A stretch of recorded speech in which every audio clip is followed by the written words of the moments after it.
Man of God, sikiliza kitu kimoja kwamba kwenye kipindi ambacho tunapita sio kila jibu linafaa kuwajibu watu, sawa?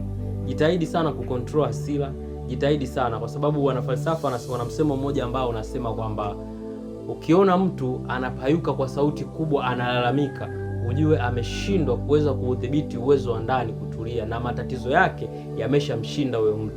Kwa hiyo sifa namba moja ya mtu ambaye matatizo yamemshinda ni kupayuka, kuwa na hasira ambayo inaonekana.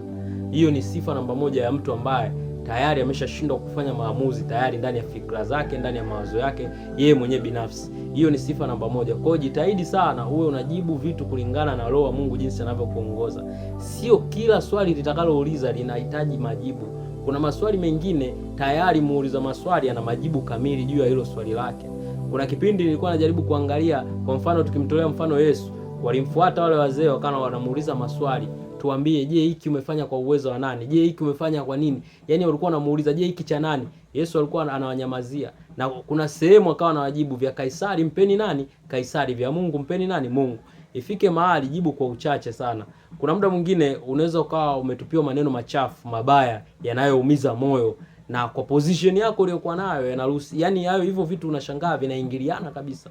Mtu umemtendea mema mazuri lakini anakujibu kwa ubaya. Na sio tu ubaya, yani ule ubaya unabadilika unakuwa ubaya ubwela. Yani iko hivi, wewe ukihitaji kuwa superstar, mtu maarufu, mtu mkubwa, basi kubali changamoto zitakazokuja kwako ni kubwa. Changamoto zinazoenda kwa mtoto mdogo ni tofauti na zitakazokuja kwako. Kwako zitakuja changamoto kubwa kiasi kana kwamba hautaweza kustahimili. Yaani ni changamoto nzito zinakuja kulingana na ustaa ambao unao. Leo hii kuna watu wanaishi maisha kama ma superstar, akishuka kimaisha hataki kuonekana. Ataforce kivyovyote abaki katika frequency ya juu. Wewe umeshashuka. Kwa hiyo kama umeshuka, kubali kwamba wewe umeshuka. Na unapokubali kwamba wewe umeshuka, basi kuanzia position hiyo hiyo ambayo wewe umekubali, Mungu anafanya kitu.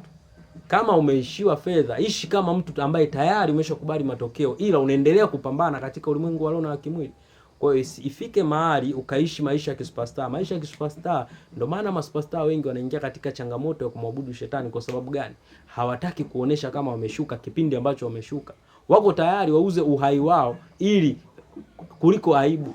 Yaani hawako tayari aibu yao ijulikane kuliko uhai. Wako tayari uhai uondoke lakini abaki ana sifa njema, ameonekana na sifa njema. Leo hii kuna msanii mmoja alikuwa anahojiwa, anaulizwa. Ya ila basi ngoja niachane na habari ya msanii. Kwa hiyo ninachotaka nikukumbushe ni kitu kimoja kwamba kadri unavyozidi kuwa mkubwa, nilikuwa naangalia mfano mwingine, mtoto mdogo. Mtoto mdogo yeye anachokiwaza kwenye maisha yake, apate box la pipi, box la biskuti, juisi, hivyo ndio vitu ambavyo anaviwaza. Na changamoto ambazo zinamkuta mtoto mdogo ni tofauti na mtu mzima. Changamoto zinazomkuta nyingi unakuta zinahitaji shilingi 1000, 700, 800, 2000, 5000. Changamoto za mtu mzima sasa ukishakuwa unaanza kuwaza milioni. Ukitoka kwenye milioni unakuja kwenye mabilioni.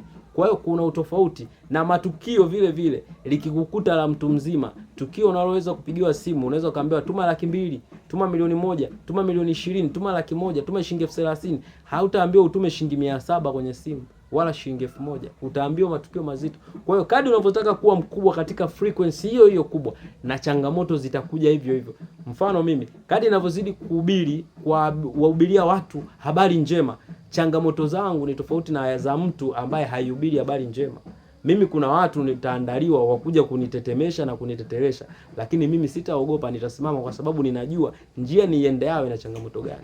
Kwa hiyo na wewe lazima ujue njia unayoiendea kwenye mafanikio yako, aidha ya kimwili, ya kiroho, kwa imani yako, kwa dini yako, lazima uyafahamu.